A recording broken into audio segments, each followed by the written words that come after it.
For this blessing of being able to gather for these purposes, as Sheikh Yahya and Ustad Amjad mentioned yesterday. For those who are joining us anew, just a couple of housekeeping items. The first and most important of which is that, as you may have noticed, and as those who are returning guests are familiar, the program is holistic and comprehensive in its design by design. And so that's something that Al-Maqasid has as a feature of all of the retreats, that the three pillars, the three aims, the three objectives of Al-Maqasid's work of ilm, suluk, and da'wah, knowledge, devotion, and service are infused throughout the retreat, such that we have sessions of learning and didactic transmission of knowledge. There are sessions of discussion, there are sessions of suhbah and ukhuwa, there are sessions of dhikr and dua. And so we encourage everyone to partake in all of those sessions. As those who came early this morning may have noted, there are sessions of reflection, tafakkur, and tadabbur. All of that combines together so that we can engage in the material and with the material, and that our hearts, inshallah, can be touched by it, bi'idhnillahi ta'ala. And with that, inshallah, we'll begin with a what we might call performativity, not in the sense that it's a spectacle, but in the sense that we're again engaging with the material to perform these actions of sama'. We'll begin with a blessed qasida, inshallah. And with that, bismillah, I hand it over to our munshid.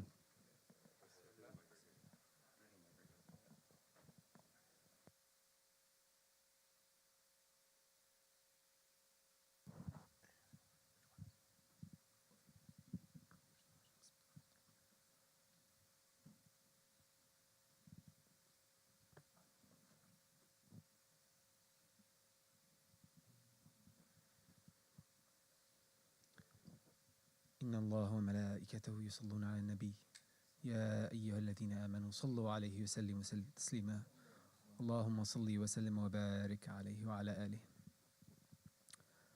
الله الله الله الله الله الله الله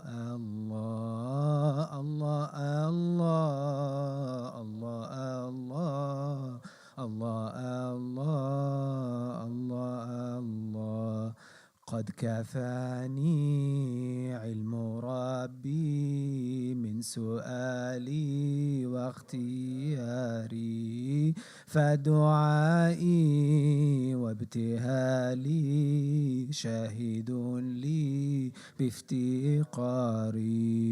الله الله الله الله الله الله الله الله الله الله الله الله الله فلهذا السر أدعو في يساري وعساري. أنا عبد صار فخري ضمن فقري واضطراري. الله الله الله الله الله الله الله الله الله الله الله الله الله يا إلهي ومليكي أنت تعلم كيف حالي وبما قد حل قلبي من هموم واشتغالي. الله الله الله الله الله الله الله الله الله الله الله الله الله فتداركني بلطف منك يا مولى الموالي. يا كريم الوجن اغثني قبل أن يفنى اضطراري. الله الله الله الله الله الله الله الله الله يا الله الله الله الله الله يا سريع الغوث غوثا منك يدركنا سريعا. يهزم العسر ويأتي بالذي أرجو جميعا. الله الله الله الله الله الله الله الله الله الله الله الله الله الله الله. قد كفاني علم ربي من سؤالي واختياري، فدعائي وابتهالي شاهد لي بافتقاري. قد كفاني علم ربي من سؤالي واختياري.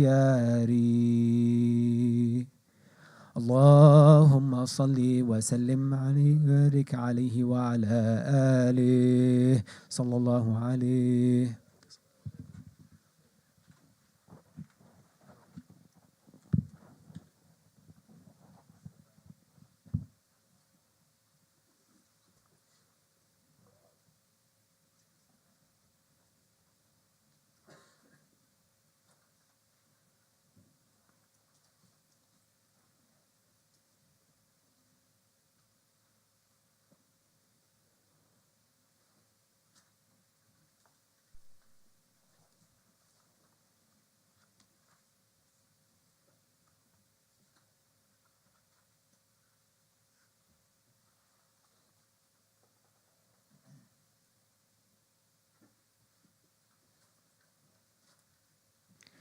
بسم الله الرحمن الرحيم. الحمد لله رب العالمين، وأفضل الصلاة وأتم التسليم على سيدنا ومولانا محمد وعلى آله وصحبه وسلم أجمعين.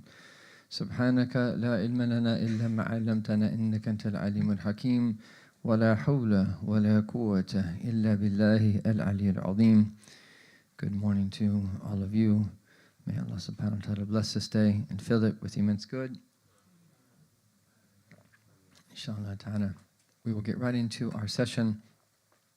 So this is session 3. Well, it's really session 3 and 4. We'll be looking at what is a very significant portion of Book 18. And this is where Imam al-Ghazali goes into great detail about the permissibility of sama'. And we're just going to say, we're going to translate that as devotional poetry. And this is going to be difficult to cover everything, but we'll try to do our best to get through the most important matters. As I'm looking at it here, so it extends all the way from page 412 to basically 472. So it's roughly 50 pages. He spends doing that of a total of 125. So it's a little under half spent on establishing the permissibility. And so you can see that even during his time, he wouldn't be doing that unless that there were people who were putting into question whether this was something that should be done or not. And I think one important thing that we can say at the start is, and we'll touch on this more in the next retreat, which is going to be in the fall, which is on al-amr bil ma'ruf wa nahi anil munkar, which is about commanding to the good and forbidding evil. And there is a principle that we have in relation to this, that if something is not, if there's difference of opinion about a matter, is that you can't make inkar of it. You're able to mention the opinion that you tend to follow, and you're able to mention what scholars say about it. But if there's other rightly guided scholars who have their proofs that say that this practice is permissible, is that you're not able to say that that's an illegitimate practice. This is very, very important. And because that we hear so many different things from so many different people that it causes confusion. So one of the greatest ways to solve that is for you and I to understand how to approach the sacred law. Now, we're not going to be able to go into that too much now. That's something that we've realized, especially with full-time students, is that you really have to walk people through and to give them a way of understanding the sacred law and how it is that they approach it. And you could put forth an argument that's just as important or almost as important as learning the basic rulings of the sacred law themselves. Otherwise, people get confused. And especially that if they grow up with people that are only quoting one opinion and thinking that's the only opinion, that's really where there's a problem, where there's a diversity of opinion. Now, everybody's in agreement that what is called tatabbu' al-rukhas, taking the easiest opinion in everything and just doing whatever someone wants to do and following one's desires, that's something that is blameworthy. But on the other hand, to take the most conservative and strictest of opinions and to consciously neglect that there is others, that's also a mistake. And that's also dangerous because that now you're making things difficult on other people. And there's a hadith of our Prophet ﷺ, some of the ulama interpreted that to be this meaning, is that O Allah, man rafiqa bi ummati farfaqi lahum bih. O Allah, whoever is gentle with my ummah, be gentle with them. وَمَنْ شَقَّ عَمُ ummati, whoever makes things difficult for my ummah, فَاشْقُكِ لَهُمْ عَلَيْهِ. That O Allah, make things difficult for him. Is that many say that this refers to this principle. Whereas if someone wants to be conservative, they want to be more careful, they want to be more scrupulous, that's a good thing with the condition that you're actually able to do it. And it's sustainable. Sometimes when people take on too much, is that they end up taking one step forward and two steps back. They end up burning out. So what we need is to find that balance and that understand that there's an array of difference of opinion and this is a strength of our ummah. This is part and parcel of the Prophet ﷺ's deen being a universal deen. It is for everyone. So this is a great blessing, in fact, and the fact that we have so many cultures, and we have to think beyond our own immediate circumstances and be very careful to be trapped by the modern lens. Islam is for every people in every geographical location in the world from the time of the Prophet ﷺ until the end of time. And that is really amazing if you think about it. And think about how many different cultures there are and how many different people have lived in different places throughout this 1400 plus years. Islam is for everybody. And that we have within the sacred law an elasticity and an ability to accommodate that people from these different cultures spanning all of these centuries, which is really an amazing thing. So that's just a brief preamble to this. And one of the things that we want to come out with is understanding. And even if I think about the Fakir's own teachers, on these various positions that speaking about, people that are squarely within those who are considered to be Ahlus Sunnah wal Jama'ah, there's difference of opinion. And even amongst, when I say the Mauritanians, even amongst the Mauritanians, where I began studying, there was differences on these matters. And that the particular scholars that I had studied from, Marabat al-Hajj, is that the only time that they would really use sama' was kind of on an individual basis, where they would just recite to themselves. There wasn't like a public display of it. In other places in Mauritania that you would find that, gatherings of dhikr and things of this nature. And the only time that they would use drums was for weddings. And their tasawwuf was a more personal thing. It was kind of studied on their own, and that ultimately that the environment itself was an environment of tasawwuf. But that's a valid manifestation. But if you go to other places in the Muslim world, places like Damascus, Syria, and other places in Sham, where I spent more time in Tarim, it's very different. And they all have their proofs, they all have their methodologies, and these scholarly methodologies developed over centuries from the highest caliber ulama, scholars, and awliya, pious people, that catering to the needs of their people. And so we have an incredible amount of diversity throughout the Muslim world. You go into Central Asia, you'll see different manifestations. You go into Southeast Asia, you'll see different manifestations. You go into Sub-Saharan Africa, you'll see different manifestations. And I think what we need to reach the point is where we, even if we choose to be a little bit more conservative and not do certain things, we have to have a place in our heart where there's appreciation for all of these different manifestations, Whereas when people tend to be a little bit more conservative, oftentimes they lack that appreciation. Because that these are great scholars that have said these acts are permissible. And so that's really the level of maturity that we want to reach as a community, bi-iznillahi ta'ala. So, having said that, we will start our quest here to try to get through this, bi-iznillahi ta'ala. So this is the first chapter in the Ihya, and he says that في ذكر اختلاف العلماء في إباحة السماع وكشف الحق فيه. So he's going to speak about the differences of opinion of the ulama, of the scholars, in relation to the permissibility of sama', of devotional poetry, and that he's going to unveil the truth in the matter. So the first thing that he does is that he lists many of the opinions that are out there. Now that this is during his time, and there is opinions of those who come after him, but this is not an exhaustive list. He mentions the most important ones. And he starts by saying that أن السماء هو أول الأمر ويثمر السماء حالة في القلب تسمى الوجد. He wants to make sure what he's defining what it is that we're speaking about.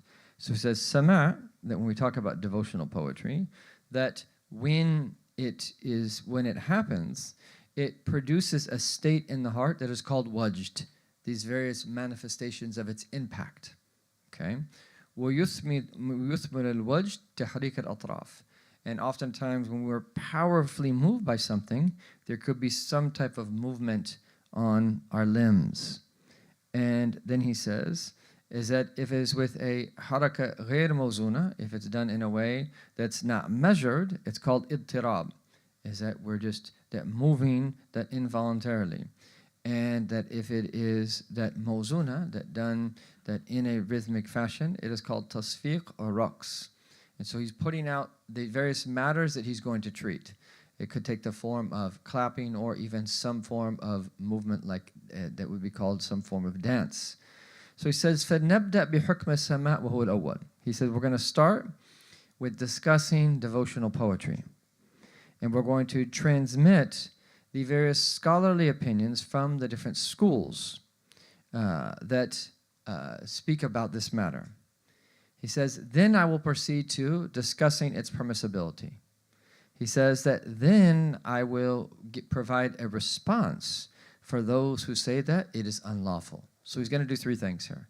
He's going to just list the opinions, and this is helpful, right? Because sometimes when we try to develop an opinion on something, we only listen to one side of this, one side. And if you're not listening to both sides, it's very difficult to be able to truly have an informed, balanced opinion.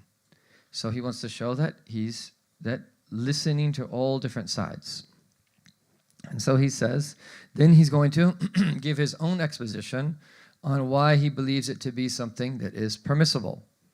And then so that there's no doubt, he's going to go, and he has a fairly long section where he speaks to the various textual proofs from the Quran or from the Sunnah where people said this indicates its unlawfulness. He's going to respond to them individually. So he begins by the naql al-madahib, where he's going to list the opinions of the various schools. And he essentially quotes from that Abu Tayyib al-Tabari, where he mentions the opinion of Imam al-Shafi in a particular book of his, where he says ghina, any type of, here ghina, again we're going to use ghina and sama' and what we call nasheed, or even qasaid, interchangeably. We're not going to focus necessarily on their technical definitions and some of the subtle differences between them, but that even though there are subtle differences, they broadly refer to the same thing. So devotional poetry is lahwun makruh yushbih al-batil. Imam Shafi saying this. It is a type of amusement that is disliked, that resembles something that is just useless or a waste of time. وَمَنْ اسْتَكْثَرَ مِنْهُ. Whoever does this often, right? فَهُوَ السَّفِيهِ. And a safiyah is someone who is incompetent or foolhardy in a legal sense. And there's certain legal rulings that pertain to this. تُرَدُّ شَهَادَتُهُ. This person's not able to testify in court. And this was a big thing that in a traditional Muslim society, because that you had to have a good reputation in society. If you're going to engage in dealings, if you're going to engage in transactions, if you needed to borrow money from someone, if you wanted that children to marry another family, reputation is important. And we have a balanced approach to this, right? Ultimately, what matters is that how we are with Allah subhanahu wa ta'ala, but carrying ourselves in a certain way and preserving our reputation is something that's praiseworthy, and a balanced approach to it.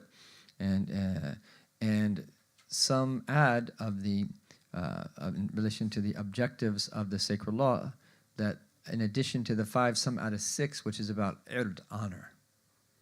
And they say this would be the 6th, that major objective of the sacred law. And it is because of honor, this is one of the main reasons that riba, backbiting, is prohibited, because it's taking from someone's honor. And then he mentions some other things about Imam Shafi, but then he quotes Imam Malik's position, and he says that he used to prohibit ghina. And again, maybe translated here as devotional poetry is not the best way of saying it, but any type of poetry, devotional poetry, or music, as he used to prohibit it. And the strongest and the strictest traditional opinion was that of Imam Abu Hanifa, who used to say that it was that from the dhunub, and it's actually sinful to engage in this. And one of the things that you find with the traditional scholars, during their society, that the bar was very high. So you find strong discouragement from all different types of malahi. Malahi is basically entertainment, amusement, play, sport, things of this nature. There was actually in the traditional books that strong disencouragement for most of these things, and less that it was of some benefit. So this is where you have like archery, that there's a clear benefit in it. Horseback riding, there's a clear benefit in it, other than the actual riding of itself. There's things that you learn from it it's connected to something that could potentially be used for a martial reason. But there was a very high level in traditional societies. But now, 1,200, 1,300, 1,000 years later, you and our society is very different. What people might have looked down upon traditionally, for us in our context, in a place like the United States of America, in this time in which we live, we have to go out of our way to use things like sports just to keep people out of doing things, and a long list of things that would get them in a lot of trouble. It's a very different situation, where in previous times people were trying to limit the amount of permissible things so that they could focus on things that were praiseworthy. In our time, we actually have to go out of our way to find permissible alternatives because people are being dragged into so much. So it's a very different time in which we live, and this is why it's so important that we're grounded in the tradition, i.e. we understand that what the ulama before us said and their positions for their particular time, while we also are responsible and know how to apply that in our own time. What we ultimately want, the golden rule, is one of balance.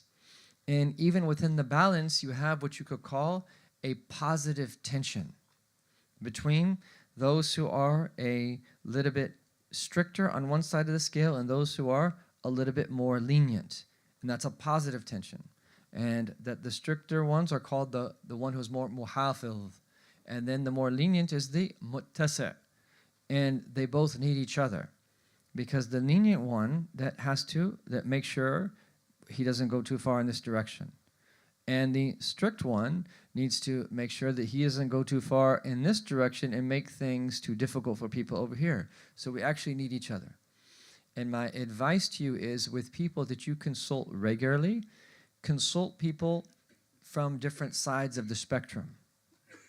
That those tend to be a little bit more conservative, and those two tends to be a little bit more lenient, both of whom are within the bounds of the sacred law and have knowledge, of course.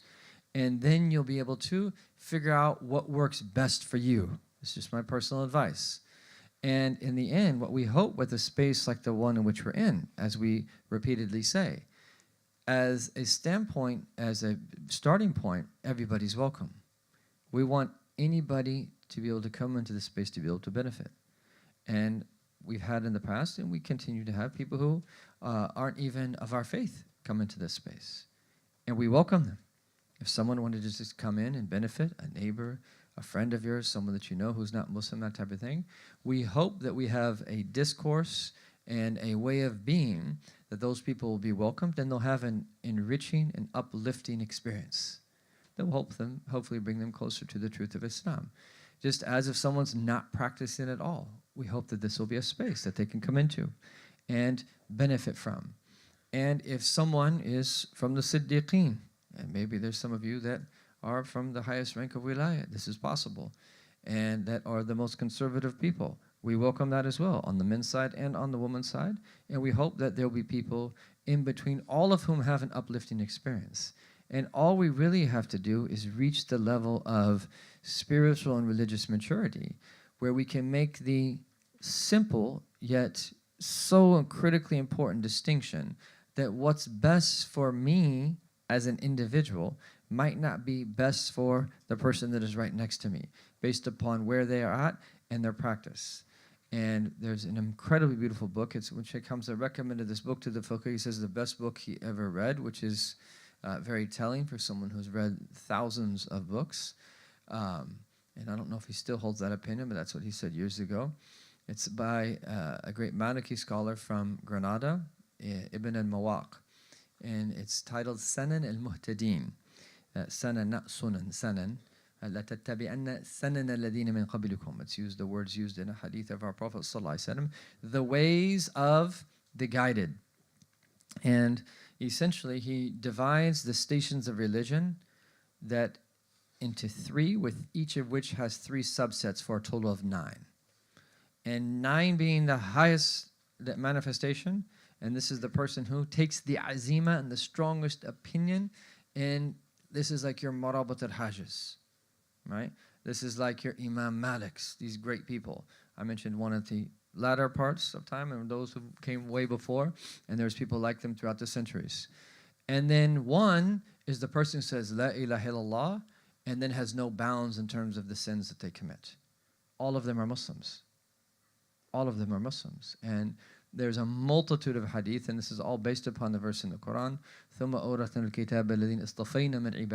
we bequeath the book to those that we chose from our servants. So here Allah says, Istafayna min ibadina. We chose of our servants. فَمِنْهُمْ ظَالِمٌ نَفْسِهِ. From among those are those who have wronged themselves. They've fallen short. So Ibn Waq says there's 3 subcategories of that group.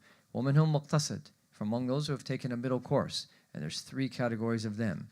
وَمِنْهُمْ سَابِقٌ بِالْخَيْرَاتِ. There are those who are at the foremost of all good, and there's 3 categories for a total of 9. So at any given point, we might mix with another Muslim who's, and our point here is not to judge people like, oh, I think that person's a 4. No, you're not a 7 yet, right? That's not the point. The point is we recognize people are at different levels. And what we want are spaces where if someone's at a level 2, they're encouraged to reach level 3. If someone's at level 4, they're encouraged to reach to level 5. And this is a great book. We did this book years ago at one of the summer retreats, and there's obviously only so much you can do in 5 sessions. But this book is really worthy of deep study and really understanding these principles, because there's different techniques in his time and in our time that have to be used. And it becomes something that is it's not easy. It requires a lot of training. But this is something we hope for our students that are going through the seminary, and as well as community members, is that we have a working knowledge of this. And if someone's at a 7, to treat them as if they're at 5, you're also falling short in their right. Don't expect someone who's at a 7 to bring them down to 5. No, your job is to appreciate that and help them if you can, or direct them to someone that can help them get to an 8. So we don't want to bring people who are at 3 or 4 down to 1, or people who are at 2 or 3. We want to bring them up and This is how we have to see this. And There's different pieces of advice and different types of encouragement that you give for different types of people. But if we can at least agree to this, that anyone on the spectrum from 1 to 9 is welcome. And this is an environment that we hope is that everyone, depending upon where they're at, will find something of what they need. This is at least what we hope and are striving and aiming towards, will move up in degrees, inshallah ta'ala. So having said all of that, this is where we have to, and I hope that we're going to be able to get to this and answer it explicitly. This is where we have to have a religious understanding that takes everything I just mentioned into consideration, and we do what is best for the collective, for the whole, for everybody included. So from here, people might say, is like, okay, if there's difference of opinion about drums and about devotional poetry, why do it? Why not just recite Quran? It seems like such an easy argument, right? Yeah, why recite Quran? Oh, if there's difference of opinion, scrupulousness means you don't do it. And what I'm saying is it's actually not that simple. It's actually not that simple. And especially when you take into consideration the reason why there is these various types of difference of opinion. And you combine that with the real needs of people. And that's why that first session that Ustad Amjad did last night was so important. And again, this book was written 950 years ago. And it's just as relevant today as it was then. But there's other things that we need to add to the equation. When you think of what people are actually doing, I'm going to highlight that statistic for those who were not here last night in Amjad's session. The average person is 20.7 hours of music a week. Tayyib. And then you could have a halal, or even according to some, recommended alternative, where you have beautiful words that are of religious meanings that connect their heart to very lofty affairs. And you're going to say, no, it's better that we be scrupulous and don't listen to that. You are neglecting reality. And the vast majority, if you have children, of our children, the vast majority of people in the community, whether we like it or not, even our own children, are listening to music that is haram and horrible for their soul, except with the rarest of exceptions. And if we deny that, we're denying reality. Right? Those of you who started practicing later know exactly what I'm talking about.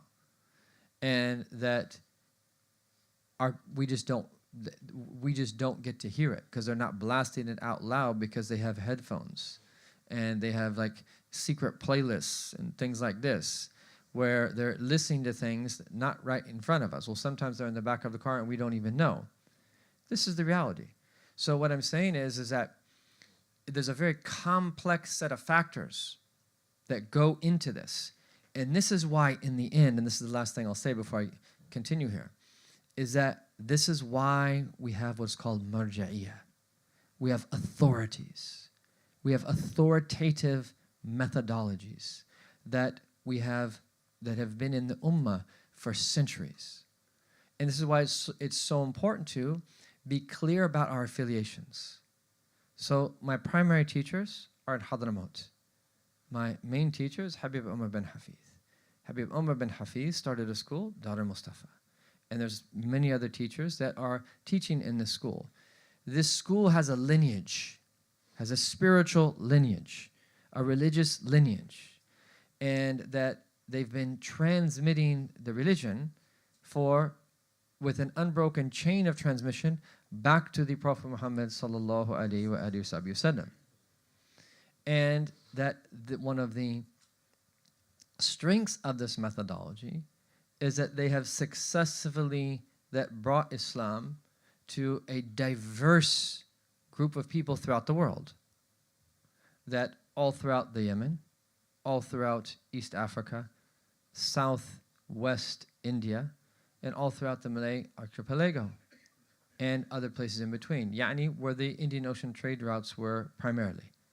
And then from those areas that they spread inland to different places in Africa, in Southeast Asia, and even in India, and that there is a worldwide network to this day of people. My point here is not to speak about the glory of this tradition, it's to say that these are some of the greatest scholars and awliya in the history of the ummah.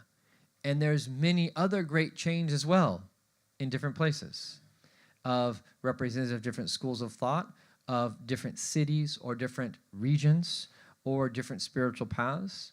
And my point is that their methodology developed, that their methodology was transmitted throughout the ages, and there was various things that became a part of their tradition, if you will, over time. This is what the Faqih's PhD dissertation was on, how the Ihya Ulumuddin became a part of their tradition, how they appropriated Ihya and made it a central part of their tradition, what it tells us about them and what it is that they saw in the Ihya.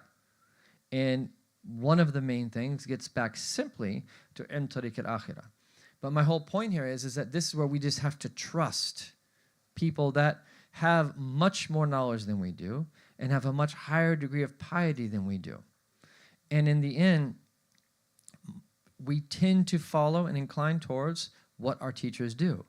And this is not something that is blameworthy. This is something that safety lies in that, and this is good.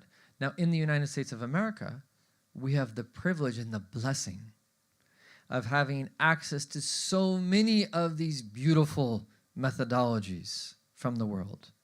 And we've had different people that have connected to different scholarly methodologies from different places in the world. And this is why it's so important that we see this as a cornucopia of beauty, and we resist the tendency to have what's called ta'assub and be partisan or even tribalistic, where we think like this is the only way. That's ridiculous. That is ridiculous. We have to be faithful to our spiritual lineage. That it's like you can't go to school at, I don't know, Drexel and then say that you went to Temple. Or like if you get a degree and you did a degree in engineering, you can't say that you did a degree in medicine. You have to be faithful to what it is that you've learned. And you have to do your best to disseminate it. And of course, there's always a process of translation of those meanings in one's particular context. But this is of the utmost importance. And we actually see this as a strength. And that if we can all agree to that, then we can let each other be and let everybody have their own ways of doing things, and collectively all start chipping away, which we all share the common goal of helping people that internalize the realities of this deen and prepare for the hereafter. I hope that makes sense. That was kind of a long spiel there to try to make some points, but I hope that makes sense and we can follow up on those details. So what happens is if someone just reads an opinion like this, Imam Abu Hanifa said that ghina is sinful, right? Or Imam Malik prohibited it. That they might, and this is what people tend to do, is that think, okay, khalas, these people are mubtadi'een, then why are they doing this? It's very simple. Look, it's right there in the book. And when you go a little bit deeper, that you realize there's a lot more to it to that. There's a lot more to it to that. And so after doing that, so Imam al-Ghazali mentions those opinions, and these are summaries of the opinions. But then that he starts to quote Abu Talib al-Makki, where Imam Abu Talib al-Makki provides a long list of people, including many of the companions, who used to listen to Sama'. Sama', again, let's just call it devotional poetry. And he says, Sami' min as-sahaba, yani that the following companions listened to devotional poetry in one form or the other. Abdullah ibn Ja'far, Abdullah ibn Zubair, Al-Mughira ibn Shu'bah, wa Muawiyah, wa ghayruhum. So then there's a note, right? So this is from, that's taken from Qut al-Qulub. And then he says, وَقَدْ فَعَلَ ذَلِكَ كَثِيرٌ مِنَ السَّلَفِ الصَّالِحِ صَحَابِيِّينَ وَتَابِعِينَ بِإِحْسَانٍ. Many of them did this practice from the righteous predecessors, from companions and from the followers who follow them with ihsan. Then there's a note and that Imam Murtada Zabidi starts to list them. Sayyidina Umar bin al-Khattab, Sayyidina Uthman bin Affan, Sayyidina Abdul Rahman bin Auf, Abu Ubaidah bin al-Jarrah, Sa'd bin Abi Waqqas, Abu Mas'ud al-Badri, Abdullah bin Arqam, and on and on and on. So you start to realize, wait a second, how do I understand those great Imams' opinions? But when the Sahaba themselves, right, that many of them took part in Sama' in their own particular way, in that their own particular context.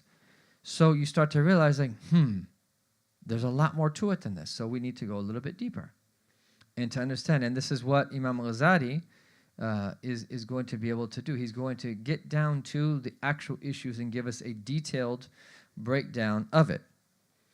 And then he even goes on to say that لم يزل الحجازيون عند نبي مكة يسمعون السماء في أفضل أيام السنة هي الأيام المعدودات التي أمر الله بإبادة فيها بذكره كأيام التشريق.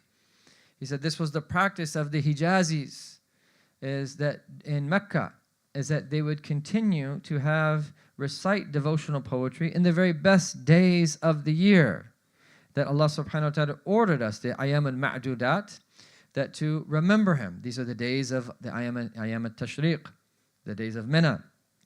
And he said that likewise, the people of Medina that do sama' to this day of ours. He's speaking in his time, Imam al-Talib al-Makki. And that he mentions a number of other opinions of those who used to listen to devotional poetry. And again, we're having to just summarize it. And there is even those amongst those, and the stories and the details are mentioned in the books, where they would have songstresses that would sing to them. Right? Okay. And then he goes on to say, I'm going to skip over that. He mentions some of the other opinions that are kind of somewhere in between the two in relation to those who said that it should be avoided, as opposed to those who say that they should be done. And he says that someone saw Abu Abbas al-Khidr alayhi salam. And the adab of the ulama is that when they hear Khidr's name, sometimes they say alayhi salam, sometimes they say Radiallahu Anha, because there's a difference of opinion whether he's a prophet or not. So sometimes they say alayhi salam, here he says alayhi salam, other times they say Radiallahu Anha. And when they asked him, they said, what do you say about this sama' that the scholars have differed on? He says, huwa safiz zulal. It is that pure drink. La yuthba alayhi illa aqdam al-ulama. But only the feet of the true scholars will remain firm in it. In other words, is that it's a slippery slope. It's good for some, but others that it might actually harm. So this is kind of a more of a detailed opinion, that it's not just good, or nor is it should be avoided, that there's some type of details that we have to get into. And then he quotes a statement of Ibn Jurayj, who used to permit sama', devotional poetry, and it was said to him that, will it be from our good deeds or our bad deeds on Yawm al-Qiyamah? And he says that, I don't see it's going to be from our good deeds or from our bad deeds, because it's closer to lahu.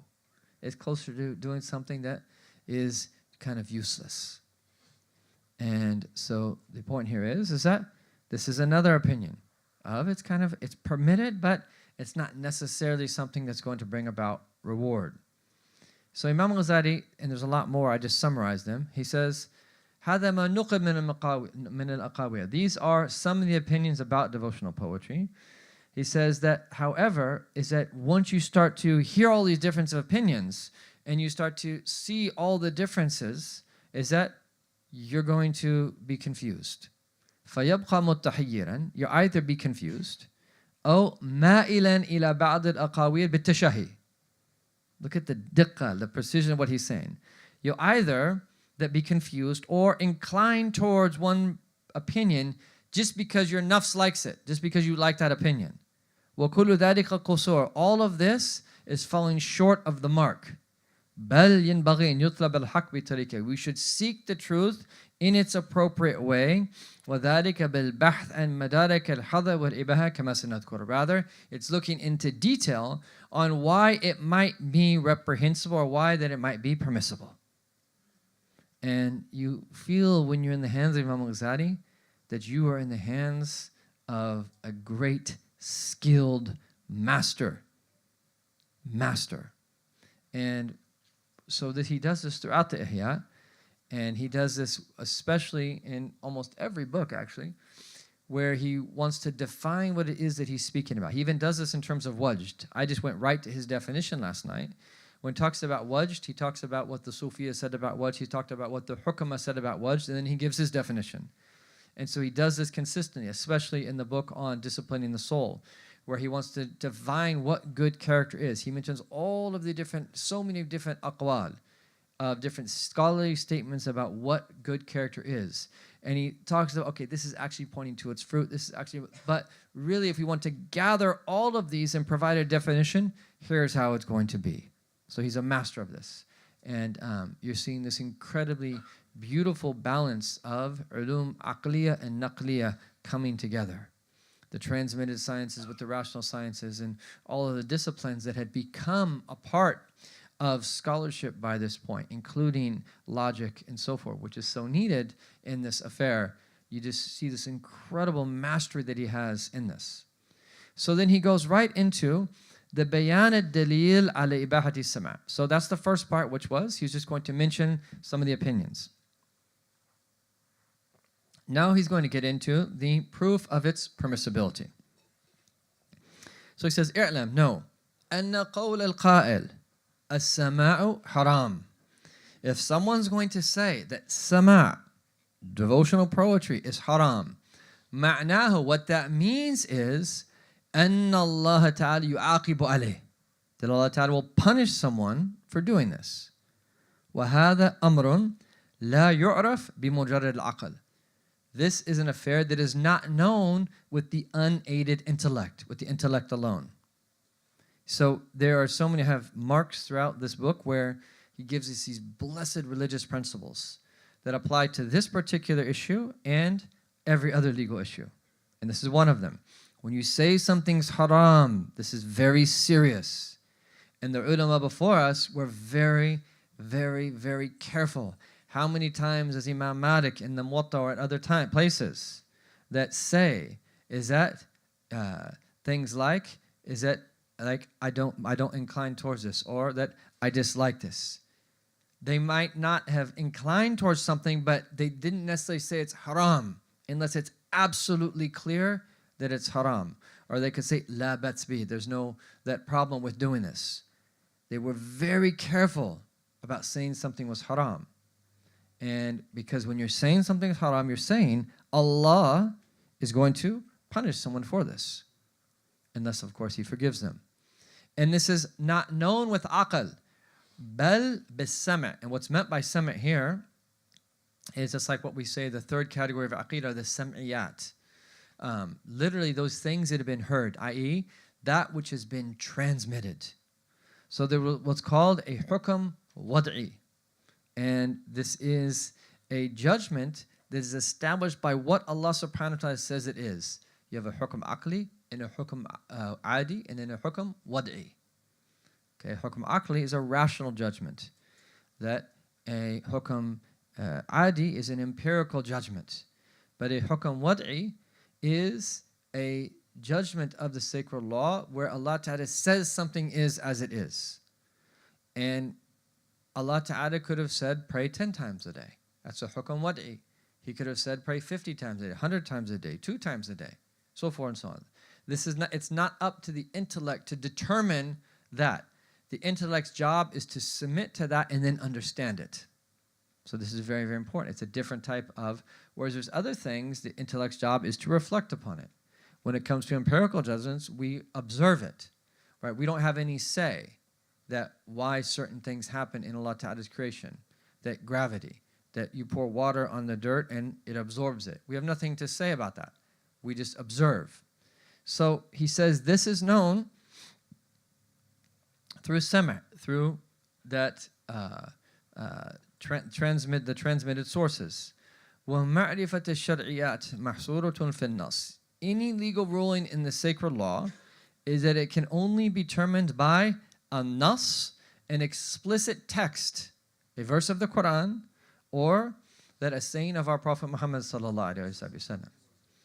And even here, this is so beautiful because you start to, when you understand usul, it gives you so much more understanding about the beauty of this deen. Right? So even the Hanafi school differs from the other schools is that they actually have two extra categories, depending upon whether something is qat'iyat al-wurud or qat'iyat al-dalala. That sometimes there are things that you're certain, you're unequivocal in terms of how they've been established, but they're open to multiple interpretations. That has a different legal ruling than something that only has one possible interpretation. There's a difference there, right? So there's degrees, and there's certain things that are absolutely agreed upon that they're haram. Then there's things that there's difference of opinion on, and so forth and so on. And there's things that are absolutely agreed upon that they're obligations, and then there's things that differed. They differ on. Okay, and when you understand that, is that then you understand what to give priority to. Okay, so a classic example of that is like the udhiyah. In some schools, it's an obligation for those who are able. In others, it's a highly recommended, confirmed sunnah. The ghusl of Jummah, in some schools, it's an obligation. In other schools, it's a confirmed sunnah, and so forth and so on. So there's difference of opinion on certain matters. And again, collectively, is that we have to adhere to one particular school, but to have the wisdom, especially in places like we are now, we have such a diversity of people. Part of what we have to do is to be generally aware of the opinions in other schools as well. So it has to come directly from a nas, or he says, أو القياس على المنصوص, or that it has to come through qiyas, which is analogical reasoning, right? And then he says, أعني بالنص, I mean by a nas, ما أظهره رسول الله صلى الله عليه وسلم بقوله وفعله. That which our Prophet صلى الله عليه وسلم that apparently made clear through his words or through his actions. And what I mean by qiyas, this is a lay definition for you and I to understand this. What I mean by analogical reasoning is المعنى المفهوم من الفاظ وفعله. The understood meaning from his words and his actions. Okay? So, فإن لم يكن في نص ولم يستقيم فيه قياس على منصوص بطل القول بالتحريم. So if there's no nas, there's no explicit text in the Quran or the words of the Prophet that says this is unlawful and not to do this, or is that there's no valid way to say that this relates to this through analogical reasoning, he says you cannot say that it's haram. وَبَقِيَ فِعْلًا لَا حَاجَةَ فِيهِ كَسَائِرِ الْمُبَاحَاتِ. Then it remains an act that is, there's no harm and that embarking upon that, like all of the things that are permissible. So the job of the faqih, the jurist, is to make the boundaries clear. But let's not conflate between scrupulousness and between permissibility. This is very important, is that this is major ignorance. People conflate between these two. It's absolutely important that we make the boundaries clear. And if something's permissible, iyaka thum iyaka, that I strongly warn you from making things difficult for the people, the ummah of La ilaha illallah. If Allah has made it permissible, khalas, don't go there. If you choose to be scrupulous, that's your choice. Do not make that incumbent upon something else. Right? So, for instance, in the Shafi school, that if you're going to slaughter, and you intend to do an udhiyah, it's recommended from the first of Dhul Hijjah not to trim your nails or not to cut your hair. It's recommended. And it's makruh if you do it, but it's not haram. So that sometimes when we speak about these things, we speak about them in a way that make people feel obliged to do something. And the scholars put this into practice. that Imam Malik, for instance, in the Shafi school, it's recommended for the 6 days of Shawwal to do them immediately after Eid. That's the best you can do, although any 6 days suffice. In the Maliki school, it's makruh. Imam Malik did not want them to think that it was an obligation to do so. So there's a lot of diversity of opinion here, but the point here is we have to be careful. If there's not a nas and there's no qiyas for any particular legal issue, is that it remains in the realm of what is permissible. And now Imam al-Ghazali is going to say his opinion. And so we'll mostly be focusing on his opinion. And again, that with all due respect to all the other opinions, we're presenting the Ihya. This is what we're doing. And this is an opinion. He says, وَلَا يُدُلُّ عَلَى تَحْرِيمِ السَّمَاءِ نَصٌّ وَلَا قِيَاسٌ. He said there's no authoritative text or that any instance of analogical reasoning that would make devotional poetry haram. وَيَتَّضِحُ ذَلِكَ بِجَوَابٍ عَنْ أَدِلَّةِ الْمَائِلِينَ التَّحْرِيمِ. This is going to become clear when we respond to all of the proofs of those who incline towards saying that it's unlawful. Imam al-Ghazali, that says, he goes and he says, no, this proof relates to this, no, this can be understood this way, this can be understood this way. وَمَهْمَا تَمَّ جَوَابَ عَنْ أَدِلَّتِهِمْ. So look what he's doing here. As long as, for those that say that it's unlawful, we're providing legitimate responses to their proofs and what they're saying, كَانَ ذَلِكَ مَسْلَكًا كَافٍ فِي إِثْبَاتِ هَذَا الْغَرَض. This suffices for us to establish its permissibility. So you don't have to find a nas that says it's permissible. Is that on the contrary, it's permissible unless you find a nas that says it's prohibited. So if people are using nusus and text to say that something is prohibited, whether it's for devotional poetry or something else, but there's other ways of understanding those texts, then it's enough to establish the permissibility of that thing to respond to that. Okay? So then he says here, لكن نستفتح ونقول قد دل القياس والنص جميعا على إباحته. His opinion is that both the source text and that through the process of analogical reasoning, that it could be established that devotional poetry is permissible. And he starts with qiyas.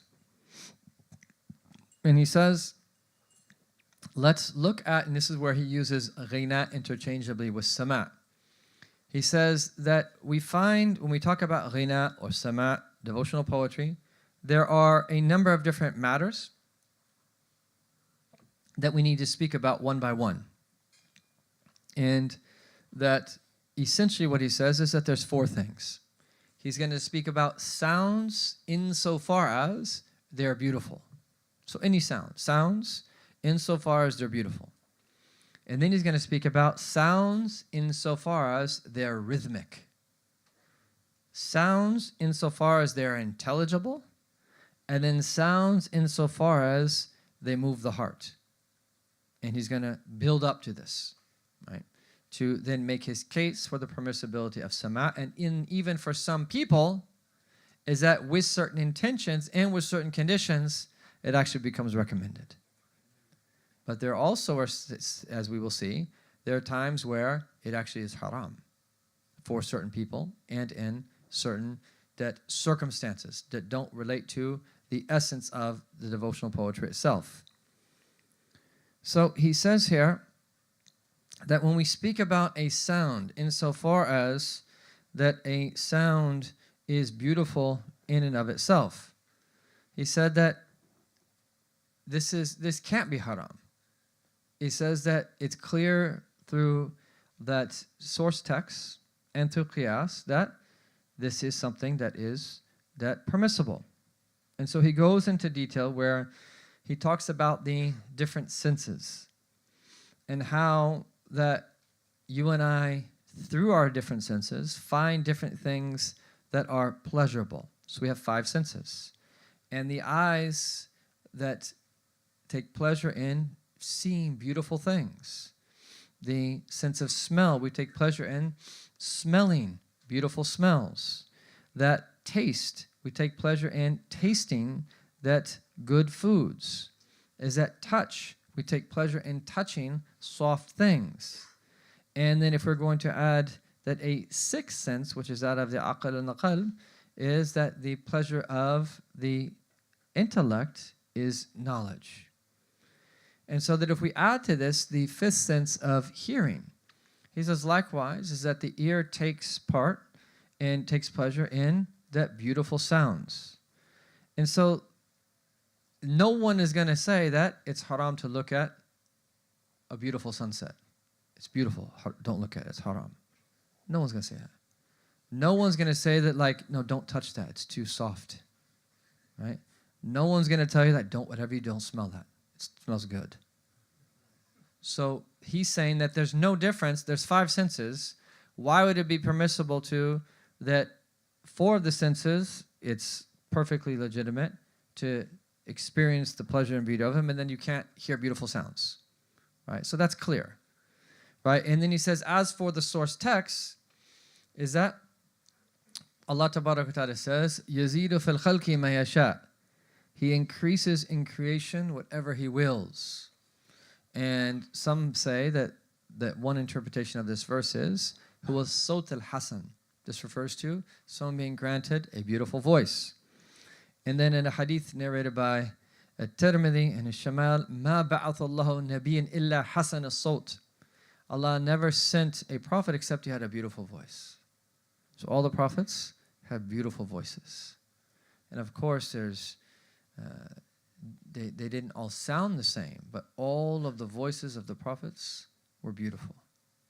Just imagine getting to hear the voices, the way that Sayyidina Musa spoke, the way that Sayyidina Isa spoke, the way that Sayyidina Nuh spoke, the way Sayyidina Ibrahim spoke, Sayyidina Dawud, Allahu Akbar, the way that he spoke. That imagine getting able to hear the voices of prophets. And then what about the voice of the best of creation? And that there's degrees that when people are blessed to see the Prophet ﷺ, oftentimes people will, to prepare them to actually see him, see Madinah al-Munawwara, and then maybe like see the Green Dome, then you maybe actually see the grave of the Prophet ﷺ, Wajah Sharifa or the Roda Sharifa.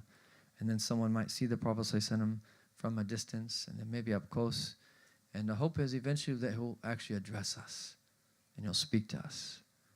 Right? And that's a higher thing to, it's a great thing to see him, but then to have him speak to you is even greater. Or maybe he even touches you and so forth and so on. So these are degrees of purity of the heart in which that we prepare for this world, which are the greatest confirmations of that how it is that we are living.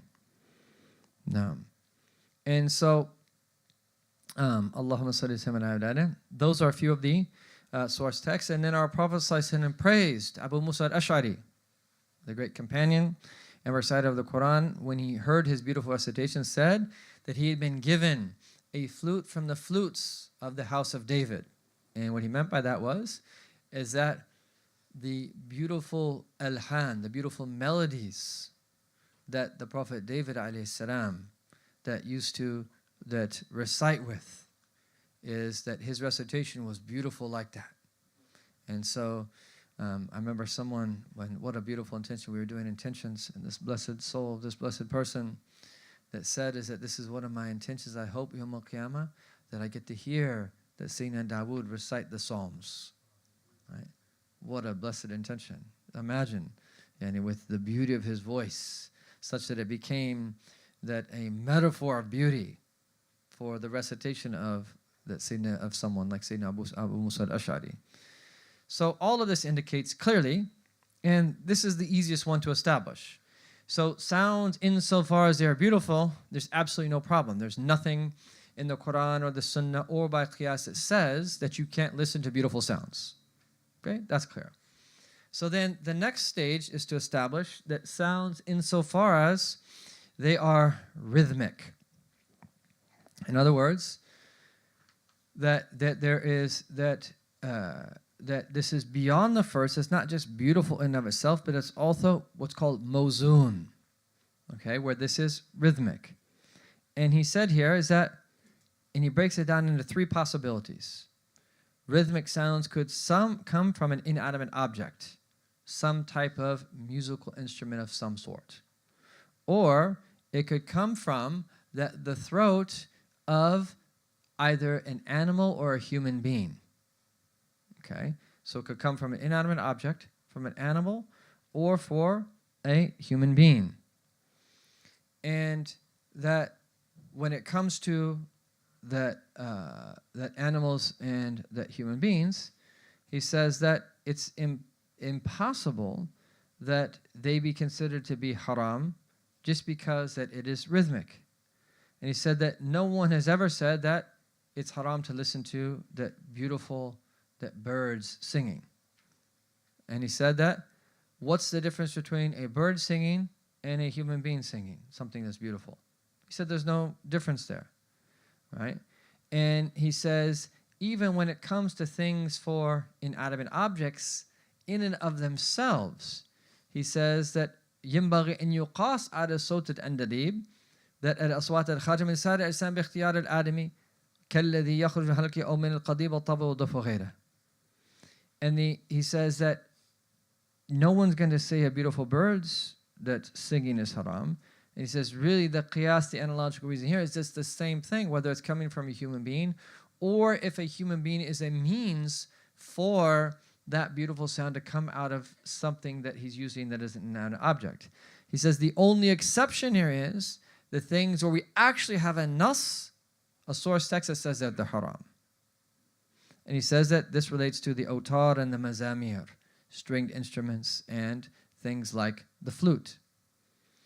But then he goes into that detailed discussion here of his position on why stringed instruments and things like flutes, that they were haram. He says, إِذْ وَرَدَ الشَّرْعُ بِالْمَنْعِ مِنْهَا, Allah, that we find that there's a prohibition in the sacred law. He said, "Not لَا لِلَذَّتِهَا." It's not because we find them pleasurable. Look at his subtlety, what he's saying here. So stringed instruments, and this is Imam al-Ghazali's position here, and things like the flute, he says, are not haram because we find them pleasurable. He says that if they were haram because we found them pleasurable, then by analogical reasoning, everything that we found pleasurable would also be haram. He says the reason that they are haram is because that they were associated in the earlier period with the drinking of alcohol. Okay, so they became haram with things that were associated with alcohol because this was the way of the people who used to drink. This is what they would do. They would do so while listening to musical instruments and the flute. Okay, so he says similar, and these are where we start to learn like how you start to think through legal matters. Okay, so in and of themselves, that listening to, it's not about the pleasure that we hear from them. In terms about hurma, like being haram. He says because this was that what people who used to drink used to do while they were drinking. And he says similarly, this is why that it is haram al-khalwa bil-ajnabiyya, for someone to be alone with a non-mahram. Why? Because it could lead to something that impermissible. So it's impermissible for us to be alone, a man with a woman or a woman with a man. This is impermissible. And obviously there's rules in relation to public places and there's a lot of details to that conversation. But in general, to be alone with someone who's not mahram from you is haram. And why? Because it could lead to something that is haram. And he says that this is why that looking at وَحَرَمَ another إِلَى الْفَخَرِ لِاتِّصَالِ بِالسَّوْءَتَيْنِ, and so forth and so on. There's in the Sharia is that there's a principle. He says there is nothing that is haram except that there is a sanctuary around those things that brings someone closer to what is haram. So those things become haram because it's very easily that possible that if someone goes into that area, even if they're not at that thing yet, that it could lead to them that doing something that is haram. Now, so he says here, so musical instruments, the ones that were mentioned, that they were haram following the prohibition of alcohol for three reasons. One, because that leads someone to drinking alcohol. The second is that for those that were new Muslims and had recently converted, is that it would remind them of the gatherings that they used to do. And when they're reminded of those gatherings, that it makes someone long for them. And then if someone starts to long for them, it leads them to doing them. Okay, so this is very important. Look at the fiqh that we're learning here. And this is why we have to be very careful when people first convert. There are some people that want to do everything they can to distance themselves from the things of the past, and we have to let them do that. And then there's other people who are strong enough to differentiate. You have to know the person. And that if they're going to put themselves in a scenario where they could be dragged into something that they did of the past, it's haram for them to be in that situation. You have to protect them. If they can be strong enough to differentiate, then it's different. And he says the third reason is that this was the custom of the people of fisq during this time, of the people that were legally corrupted. And so that we're prevented from resembling them, because whoever resembles a person is from them. Okay.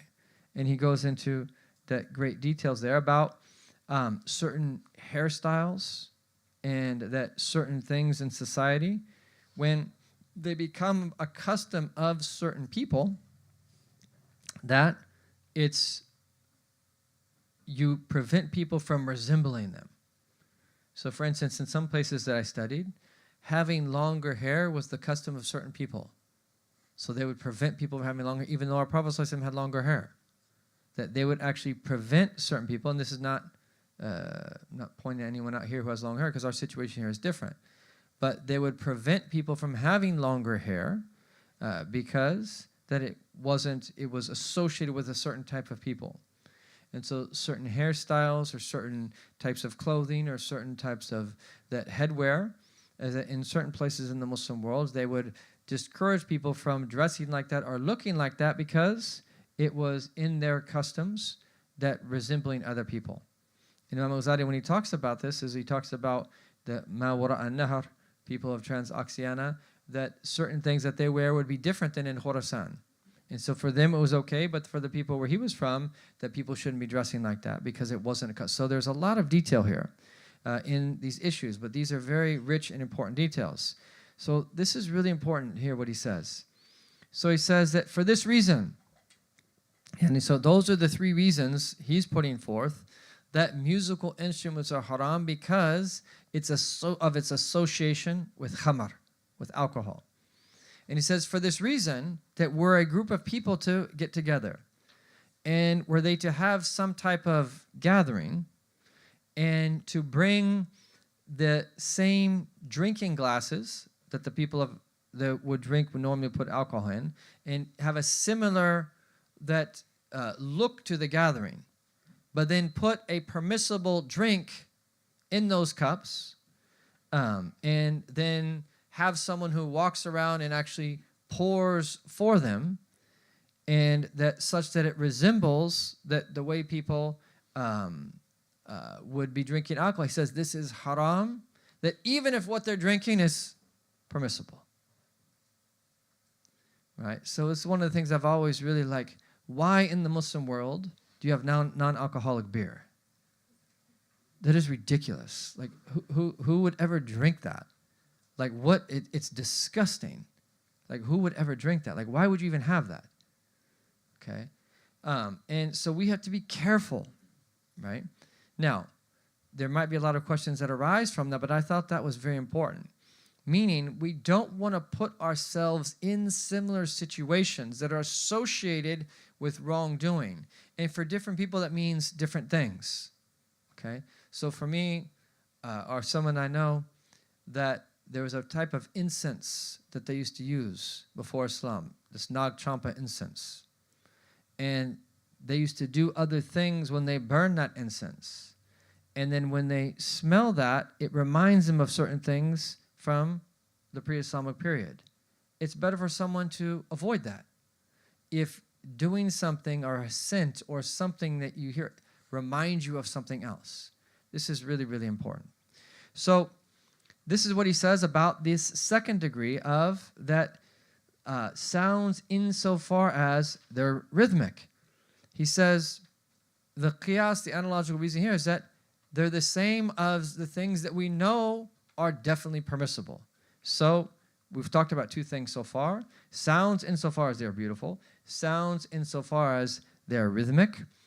We will take a break, inshallah ta'ala, and then come back to the third aspect of it, which is the sounds insofar as they are intelligible. And so now he's going to speak specifically about poetry. So we're going to hone in here, and this is one of the part of the heart of his argument relates to this. We'll pause here and come back, inshallah ta'ala.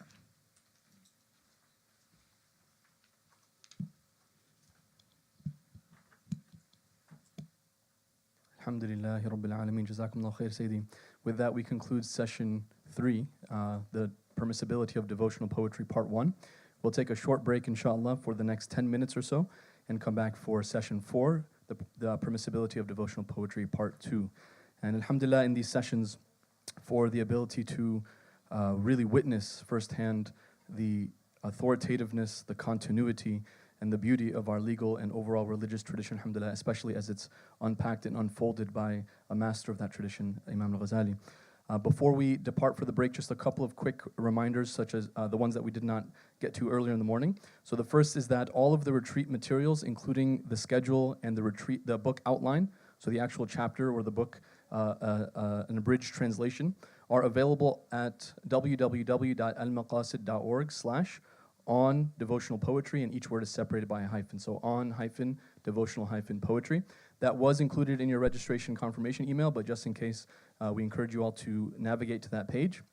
It also contains a link where you can find a link to join a retreat telegram. That's where all of the live updates and communications will be broadcast, including one that was mentioned about water bottles. So as an attempt to minimize plastic use, there are water bottles available for sale at the campus bookstore. So the bookstore is something we encourage people to check out and peruse during breaks.